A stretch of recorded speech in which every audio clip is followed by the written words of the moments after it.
ඔයා මේ වෙද්දි ගොඩක් ඇප් සහ සර්විසස් වලට ඔයාගේ Gmail එකට ඇක්සස් දීලා ඇති. මෙතනින් සමහරක් ඒවා ඔයා මීට අවුරුදු ගානකට කලින් ඇක්සස් දීපු ඒ වුණාට මේ වෙද්දි ඔයා පාවිච්චි කරන්නේ නැති ඇප් හා සර්විසස් වෙන්න පුළුවන්. තවත් සමහර ඒවා ඔයා මේවට ඇක්සස් නොදුන්නා නම් හොඳයි කියලා හිතන જાතියේ විශ්වාසනීයත්වය පිළිබඳව ගැටලුකාරී තත්ත්ව ඇති වෙච්ච ඇප් හා සර්විසස් වෙන්න පුළුවන්. ඉතින් අද අපි කතා කරන්න ලෑස්ති වෙන්නේ ඔයාගේ Gmail account එකෙන් මේ විදිහේ apps හා සර්විසස් වලට දීලා තියෙන ඇක්සස් අයින් කරගන්නේ කොහොමද කියලා. ඉතින් මේකට ඔයා මුලින්ම ඔයාගේ වෙබ් browser එකක් ඕපන් කරගෙන ඒකේ myaccount.google.com කියලා සර්ච් කරගන්න ඕනේ.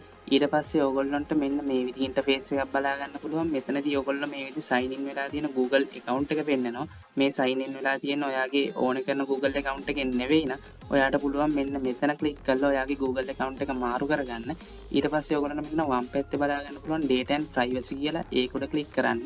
ඊට පස්සේ ඕගොල්ලෝ පහළට මේ විදිහට scroll කරද්දී ඕගොල්ලන්ට බලා ගන්න පුළුවන් third party apps and services කියලා. ඕගොල්ලෝ ඒක උඩ ක්ලික් කරන්න.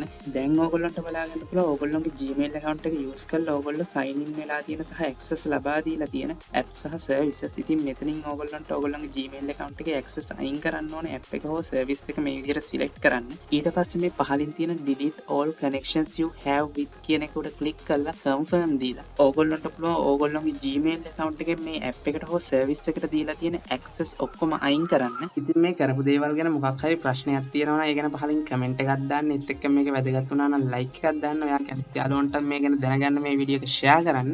ඉතින් මේ විදිහේ වීඩියෝස් ඉස්සරහට බලන්න කැමති නම් අපේ YouTube channel එක subscribe කරන්න. මේ විදිහම තවත් අලුත් වීඩියෝ එකකින් ඔයගොල්ලන් හම්බෙන්න බලාපොරොත්තු වෙනවා. අදට සමු ගන්න ඕගොල්ලෝ හැමෝටම සුබ.